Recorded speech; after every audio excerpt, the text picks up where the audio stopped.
নতুন সব ভিডিওর আপডেট পেতে আমাদের চ্যানেলটি সাবস্ক্রাইব করুন আর পাশে থাকা বেল আইকনটিও ক্লিক করুন। আর প্রতিদিনের ভোকাবুলারি আপডেট পেতে আমাদের ফেসবুক পেজে লাইক দিন এবং আমাদের লেসনগুলি প্র্যাকটিস করার জন্য আমাদের ফেসবুক গ্রুপে জয়েন করুন। আসসালামু আলাইকুম সবাইকে, স্বাগত জানাচ্ছি বেসিক থেকে স্টেপ বাই স্টেপ ইংরেজি শেখার চ্যানেল ইজি ইংলিশ স্কুলে।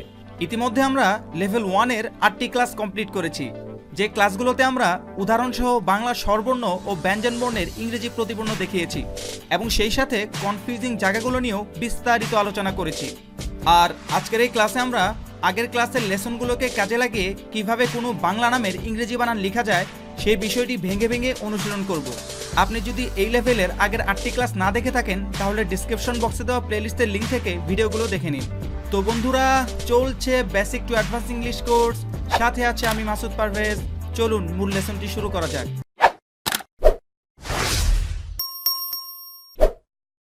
তো বন্ধুরা, লেভেল 1-এর ক্লাস 9। আসলে বাংলা ভাষায় হাজার হাজার নাম রয়েছে, 2-4টা প্র্যাকটিস সেকশনতে আর প্রতিটা নামের অনুশীলন করা সম্ভব না।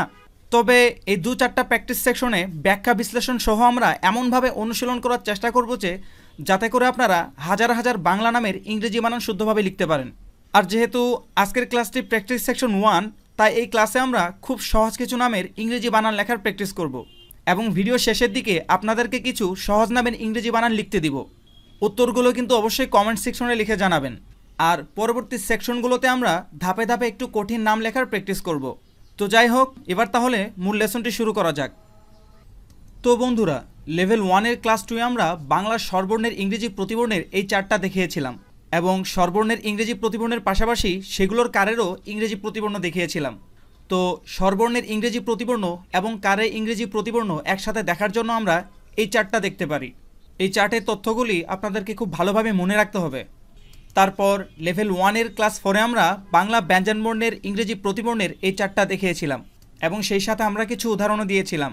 এই চার্টের তথ্যগুলোও আপনাদেরকে খুব ভালোভাবে মনে রাখতে হবে। তো বন্ধুরা, লেভেল 1-এর প্রথম ক্লাসে আমরা একটা কথা বলেছিলাম। আমরা বলেছিলাম যে কোনো বাংলা নামের ইংরেজি বানান লেখার ক্ষেত্রে আমাদেরকে প্রধান 4টি বিষয় মনে রাখতে হবে। প্রথম কথাটি হচ্ছে বাংলা বর্ণের সাথে ইংরেজি বর্ণের উচ্চারণের মিল থাকতে হবে। তারপর বাংলা একটি বর্ণের জন্য ইংরেজির একটি লেটার ব্যবহার করতে হবে। তারপর যদি ইংরেজির একটি লেটার দ্বারা বাংলা বর্ণের সাথে উচ্চারণ না মিলে তাহলে ইংরেজির 2টি লেটার ব্যবহার করতে হবে। এবং সবশেষে বলেছিলাম ভুল উচ্চারণের আশঙ্কা থাকে এমনভাবে লেখা যাবে না। এবং বাংলা নামের ইংরেজি বানান লেখার ক্ষেত্রে এই কথাটি সবচেয়ে বেশি গুরুত্বপূর্ণ।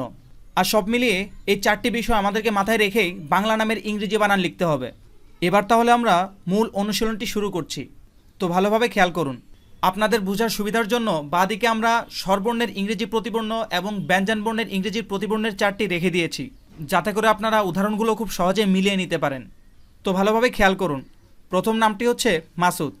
এই মাসুদ নামের শুরুতে ম রয়েছে, ময়ের সাথে আকার রয়েছে, তারপর দন্তস্ব রয়েছে, দন্তস্বরের সাথে রসকার রয়েছে এবং সবশেষে দ রয়েছে। আমরা জানি ময়ের জন্য এম ব্যবহার করা হয়ে থাকে, আকারের জন্য এ ব্যবহার করা হয়ে থাকে, দন্তস্বয়ের জন্য এস ব্যবহার করা হয়ে থাকে, রস্যকারের জন্য ইউ ব্যবহার করা হয়ে থাকে এবং দয়ের জন্য ডি ব্যবহার করা হয়ে থাকে। সুতরাং মাসুদ নামের ইংরেজি বানানটা এভাবে লিখতে হবে। তারপর দেখুন পারভেজ। এই পারভেজ নামের শুরুতে প রয়েছে, পয়ের সাথে আকার রয়েছে, তারপর বয় শূন্য র রয়েছে, তারপর ভ রয়েছে, ভয়ের সাথে একার রয়েছে এবং সবশেষে বর্গীয় জ রয়েছে। আমরা জানি পয়ের জন্য পি ব্যবহার করা হয়ে থাকে, আকারের জন্য এ ব্যবহার করা হয়ে থাকে, বয় শূন্য রয়ের জন্য আর ব্যবহার করা হয়ে থাকে, ভয়ের জন্য ভি ব্যবহার করা হয়ে থাকে, একারের জন্য ই ব্যবহার করা হয়ে থাকে এবং বর্গীয় জয়ের জন্য জে বা জেড ব্যবহার করা হয়ে থাকে। কোথায় জে ব্যবহার করতে হবে এবং কোথায় জেড ব্যবহার করতে হবে এটা পেঁচার কোনো বিষয় না। আপনি বর্গীয় জয়ের জন্য জে অথবা জেড যে কোনোটাই ব্যবহার করতে পারেন। কিন্তু এখানে একটা বিষয় খেয়াল রাখতে হবে যে অনেককেই দেখা যায় যে একারের জন্য এ ব্যবহার করে। একারের প্রতিবর্ণ হিসেবে এ ব্যবহার করা যাবে না, ই ব্যবহার করতে হবে। একারের প্রতিবর্ণ হিসেবে এ ব্যবহার করলে সেখানে ভুল উচ্চারণের আশঙ্কা অনেক বেশি, যেটার উদাহরণ আমরা লেভেল 1-এর প্রথম ক্লাসে দিয়েছি। এখানে আরও একটি বিষয় বলার প্রয়োজন মনে করছি। বিষয়টা হচ্ছে যে এই অংশটার দিকে ভালোভাবে খেয়াল করে দেখুন। এই অংশটা নিয়ে আপনাদের অনেকের মনে হয়তো প্রশ্ন থাকতে পারে যে এখানে একারটা ভয়ের আগে রয়েছে, ভ একারের পরে রয়েছে, কিন্তু ইংরেজিতে লেখার সময় ভি আগে ব্যবহার করা হয়েছে আর একারের প্রতিবর্ণ ই এটা ভি এর পরে ব্যবহার করা হয়েছে। আপনি কি বিষয়টা খেয়াল করতে পেরেছেন? আমি আবারও বলছি, এই দিকটা ভালোভাবে খেয়াল করে দেখুন।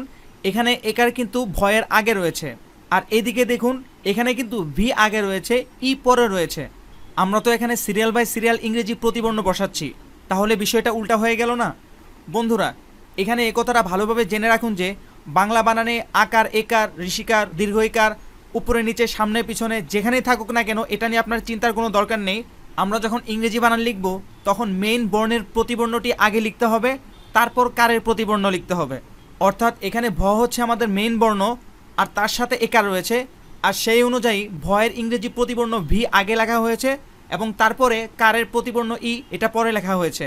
সুতরাং মূল কথা হচ্ছে বাংলা নামের মধ্যে কার সামনে পিছনে উপরে নিচে যেখানেই আসুক না কেন ইংরেজিতে লেখার সময় কারের প্রতিবর্ণ সবসময় বর্ণের প্রতিবর্ণের পরে লিখতে হবে। আর প্রকৃতপক্ষে কার কখনো ব্যঞ্জন বর্ণের আগে বসে না, কার সর্বদা ব্যঞ্জন বর্ণের পরেই বসে। যদিও দেখে মনে হচ্ছে যে একারটা ব্যঞ্জন বর্ণের আগে বসেছে, কিন্তু প্রকৃতপক্ষে একারটা কিন্তু ব্যঞ্জন বর্ণের পরেই বসেছে। যদি এটাকে আমরা ভেঙে বিশ্লেষণ করি তাহলে বিষয়টা ক্লিয়ার হয়ে যাবে। তো যাই হোক, এটা অন্য কোনো একদিন বিশ্লেষণ করব। সুতরাং পারভেজ নামের ইংরেজি বানানটা এইভাবে লিখতে হবে। তারপর দেখুন রেখা। এই রেখা নামের প্রথমে বয়শূন্য রয়ের সাথে একার রয়েছে এবং তারপর ক্ষয়ের সাথে আকার রয়েছে। আমরা জানি বয়শূন্য রয়ের জন্য আর ব্যবহার করা হয়, একারের জন্য ই ব্যবহার করা হয়, ক্ষয়ের জন্য কে এইচ ব্যবহার করা হয়, আকারের জন্য এ ব্যবহার করা হয়। সুতরাং রেখা নামের ইংরেজি বানানটা এইভাবে লিখতে হবে। তারপর দেখুন উষা। উষা এই নামের প্রথমে দীর্ঘ উ রয়েছে, তারপরে মূর্ধন্য স রয়েছে এবং সাথে আকার রয়েছে। আমরা জানি দীর্ঘ উ এর জন্য ইউ ব্যবহার করা হয়, মূর্ধন্য স এর জন্য এস এইচ ব্যবহার করা হয় এবং আকারের জন্য এ ব্যবহার করা হয়। সুতরাং উষা নামের ইংরেজি বানান এভাবে লিখতে হবে। তারপর দেখুন রাহুল। এই রাহুল নামের শুরুতে বয়শূন্য র রয়েছে, সাথে আকার রয়েছে, তারপর হ রয়েছে, হয়ের সাথে রসুকার রয়েছে। আপনারা অনেকেই হয়তো এখানে ভাবছেন যে হয়ের সাথে রসুকার কোথায়, রসুকার তো এখানে দেখছি না। আসলে হয়ের সাথে রসুকার যুক্ত হলে হয়ের আকৃতি এমন হয়ে যায়। এবং সবশেষে রয়েছে ল। আমরা জানি বয়শূন্য রয়ের জন্য আর ব্যবহার করা হয়, আকারের জন্য এ ব্যবহার করা হয়, হয়ের জন্য এইচ ব্যবহার করা হয়, রসুকারের জন্য ইউ ব্যবহার করা হয়, লয়ের জন্য এল ব্যবহার করা হয়।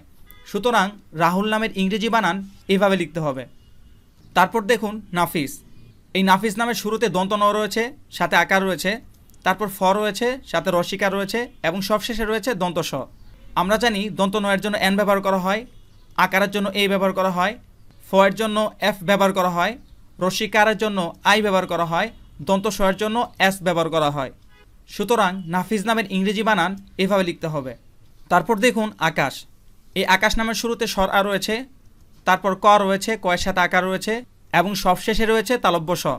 আমরা জানি স্বর আর জন্য এ ব্যবহার করা হয়ে থাকে, কয়ের জন্য কে অথবা কিউ ব্যবহার করা হয়ে থাকে। কোথায় কে ব্যবহার করা হয়ে থাকে আর কোথায় কিউ ব্যবহার করা হয়ে থাকে এই বিষয়টি ভালোভাবে জানার জন্য আপনি লেভেল 1-এর ক্লাস 6 এই ক্লাসটি দেখতে পারেন। তো যাই হোক, আমরা এখানে কে ব্যবহার করেছি এবং কয়ের সাথে যেহেতু আকার রয়েছে আর আকারের জন্য আমরা এখানে এ ব্যবহার করব এবং তালব্য স এর জন্য ব্যবহার করব এস এইচ। সুতরাং আকাশ নামের ইংরেজি বানান এভাবে লিখতে হবে। তারপর দেখুন বাবলু। এই বাবলু নামের শুরুতে ব রয়েছে, সাথে আকার রয়েছে, তারপর আবার ব রয়েছে এবং সবশেষে ল রয়েছে এবং ল এর সাথে রসুকার রয়েছে। আমরা জানি ব এর জন্য বি ব্যবহার করা হয়ে থাকে, আকারের জন্য এ ব্যবহার করা হয়ে থাকে। আবার যেহেতু ব রয়েছে সুতরাং আবার আমাদেরকে বি নিতে হবে, তারপর ল এর জন্য আমাদেরকে এল ব্যবহার করতে হবে এবং রসুকারের জন্য আমাদের ইউ ব্যবহার করতে হবে। সুতরাং বাবলু নামের ইংরেজি বানান এইভাবে লিখতে হবে। তারপর দেখুন হাশেম। এই হাশেম নামের শুরুতে হ রয়েছে, হয়ের সাথে আকার রয়েছে, তারপর রয়েছে তালব্য স, তালব্য স এর সাথে একার রয়েছে এবং সবশেষে রয়েছে ম। আমরা জানি হয়ের জন্য এইচ ব্যবহার করা হয়ে থাকে, আকারের জন্য এ ব্যবহার করা হয়ে থাকে, তালব্য স এর জন্য এস এইচ ব্যবহার করা হয়ে থাকে, একারের জন্য ই ব্যবহার করা হয়ে থাকে, ম এর জন্য এম ব্যবহার করা হয়ে থাকে। সুতরাং হাশেম নামের ইংরেজি বানান এইভাবে লিখতে হবে। তারপর দেখুন ইসমাইল। এই নামটি আমাদের শেষ উদাহরণ এই ক্লাসের। তো খেয়াল করুন, ইসমাইল নামের শুরুতে হ্রস্ব ই রয়েছে, তারপর দন্ত স রয়েছে, তারপর ম রয়েছে, ম এর সাথে আকার রয়েছে, তারপর হ্রস্ব ই রয়েছে এবং সবশেষে রয়েছে ল। আমরা জানি হ্রস্ব ই এর জন্য আই ব্যবহার করা হয়ে থাকে, দন্ত স এর জন্য এস ব্যবহার করা হয়ে থাকে, ম এর জন্য এম ব্যবহার করা হয়ে থাকে, আকারের জন্য এ ব্যবহার করা হয়ে থাকে, আবার হ্রস্ব ই এর জন্য আমরা আই ব্যবহার করছি, ল এর জন্য আমরা এল ব্যবহার করছি। সুতরাং ইসমাইল নামের ইংরেজি বানান এইভাবে লিখতে হবে। এতক্ষণ এই 10টি নামের অনুশীলন আমি আপনাদেরকে করে দেখালাম। এখন আপনাদের পালা স্ক্রিনে দেখানো এই 10টি নাম আপনাদেরকে অনুশীলন করে দেখাতে হবে। উত্তরগুলো অবশ্যই কমেন্ট সেকশনে লিখে জানাবেন। আপনাদের উত্তরগুলো সঠিক হলো কিনা ভুল হলো আমাদের টিম উত্তরগুলো চেক করে আপনাদেরকে জানাবে। আর বন্ধুরা, পরবর্তী সেকশনগুলোতে আমরা ধাপে ধাপে আরও কঠিন নামের ইংরেজি বানান লেখার প্র্যাকটিস করব। তাই বিষয়গুলো ভালোভাবে জানার জন্য পরবর্তী ক্লাসটি কিন্তু দেখতে অবশ্যই মিস করবেন না। তো বন্ধুরা, আজ তাহলে এ পর্যন্তই। ভিডিওটি ভালো লাগলে অবশ্যই লাইক দিতে ভুলবেন না, শেয়ার করুন আপনার বন্ধুদের সাথে যেন তারাও উপকৃত হতে পারে। আর পরবর্তী ভিডিওটি সবার আগে পেতে আমাদের চ্যানেলটি সাবস্ক্রাইব করে আমাদের সাথেই থাকুন। দেখা হচ্ছে পরবর্তী ভিডিওতে। আল্লাহ হাফেজ।